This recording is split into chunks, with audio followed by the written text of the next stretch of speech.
here with the pride of Hinton, West Virginia. Jimmy Adkins, coach of the Wyoming East Warriors.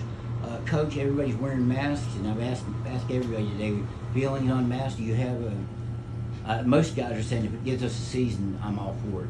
Oh yeah. I mean, I fall right in with those other coaches and teams, man. If we got to wear a mask, we're going to do it. Right, because you put in a lot of work to get this far. Yeah, I mean, I'm speaking for Wyoming East. I mean, we've started with phase 1. We went all the way through phase 3. No issues. We kicked off regular season Monday, so the kids are enjoying it. I'm enjoying it. The coaching staff's enjoying it, and we're doing everything we can to make sure we have a season. Getting close to the you've been a coach obviously for a few years now as an assistant. As you get closer to the opener, a little more jitters, or are you just excited? I think it's excitement that's hitting me right now. I know me and my coaches have kind of cracked jokes with each other about my first game as a head coach, but I mean, I'm excited. Of course I'm going to have jitters, but I mean, if you don't have jitters, then something's wrong with you. I want to go just to break down the positions here real quick. Run your stable of backs. I mean, do you feel like you've got the best stable of backs in the area? I mean, led by a first-team All-Stater, Caleb Bauer. Oh yeah, I mean, you got Caleb and you got Chase. I think that is one of the best tandems in Southern West Virginia by far. Yes. Do you put Brandon Simpson in that mix too because he can add in the run game? Yes, sir. Yeah, I do. Brandon is really, I know people have kind of, I'm not going to say question Simpson at quarterback, but I mean the kid has a lot on his chest. He's ready to prove a lot of people wrong, and man, I tell you, we're really excited to have him at quarterback because he brings stuff to the table that that Wyoming East hasn't had in the past, and those guys in the past I have all the respect for in the world, but like I said, Simpson, he can do a lot with his feet. And you look on the outside at your receivers. You lost a lot of guys who were talented players there. You lost Jake Bishop. You lost Caden Lukaku. You lost McQuay Canada. Actually, you lost Simpson too because he's moving into quarterback. You lost really your top 4 receivers. How are you staying? A lot of people will say now, receivers matter a dime a dozen. Yeah. Do you feel like? I feel like we got 2 kids that's really stepping into that role. I'll be honest with you, there's a lot of competition there, but there's 2 kids that's really kind of peeking ahead of everybody else, and that would have to be Caden Cook, he'll be a junior this year, and Chandler Johnson, who's going to be a sophomore this year. Both of those kids have really stepped up, and I think they're going to take those roles pretty well. One of the positions that people would probably look at who you lost there on your line and say, that might be a questionable spot, but it really doesn't look good because you've got a lot of guys who are at least in the rotation and made some starts last year. Talk about your offensive line. Yeah, we have more depth up front than we do in the back, in the backfield or at the skill positions. I feel like we got a couple kids that that's definitely going to be in rotation that could start. We feel strong up front. We're young up front. I think we only have one senior, which is senior captain Josh Riley, but behind Josh, we're going to have those guys back for another year.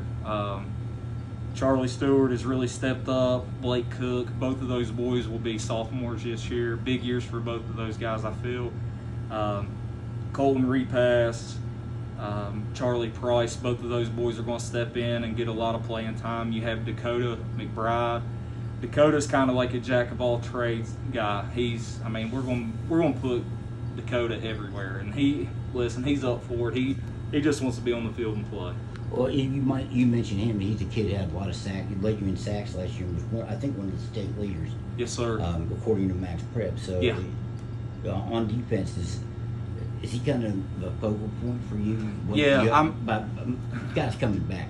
Yeah, when it comes to like D-line, of course I put him in at the defensive end position. He had a real big year there last year. I think he finished like in the state with like 5. I think he was 5th in the state and leading in sacks. But Sid has got bigger, he's got stronger, faster, and yeah, I mean, you ask him, he'll tell you. I mean, he's all about defensive end. That's what he wants to do. So, yeah, he's, it starts with him up front defensively. Yes. Well, and there were a lot of losses on the guys that graduated. From the guys who graduated last year, played a lot of football for you. Oh yeah. Who are some of the guys back you're going to be counting on to step up their roles or even step in? Yeah. So I mean, you got to start with Josh Riley. I mean, we're going to have Josh up front, and we're going to move Josh around. Well, I'll be honest with you, we're not sure where we're going to have him defensively. He's going to play inside. He's going to play outside some, but it goes back to Caleb. It goes back to Chase. Both of those guys are going to be playing outside linebacker for us. Middle linebacker right now is kind of open. We got some competition there. And defensive back wise, you got Caden Cook and Chandler Johnson, which, those are two guys that's competing at receiver right now, the receiver position. They're going to step up, play a lot of defensive back for us, and you got to, there's a kid, his name's Kyle Priest. He'll be a junior this year. Priest has really stepped up, and he's going to, I'm hoping to see him mold into like a strong safety and be able to bring him down some and maybe play some Sam linebacker for us. And I got to ask you about your kicker too, because she really came on. Oh yeah, middle of the season. Yeah, she did a great job. Lydia Crook. Yeah, Lydia's awesome, man. She's great. I mean, if she misses, it's very rare, and I mean that when I say it. In practice, she's pretty automatic. She really is. She's excellent. Do you have any goals yourself for this team? Yeah, I mean, of course, our goal is is to be playing in December. Our main goal is to always go for a state championship. And we just, like I said, we want to have a winning season. We want to make playoffs, and we want to be able to compete for a championship. Yes. Do you remember the moment you wanted to be a head? First time you thought, I would like to be a head coach at some point? First time, yeah. Pretty much. Back when I was in high school, I always said that I wanted to go off to college, finish school, and possibly one day be a head coach.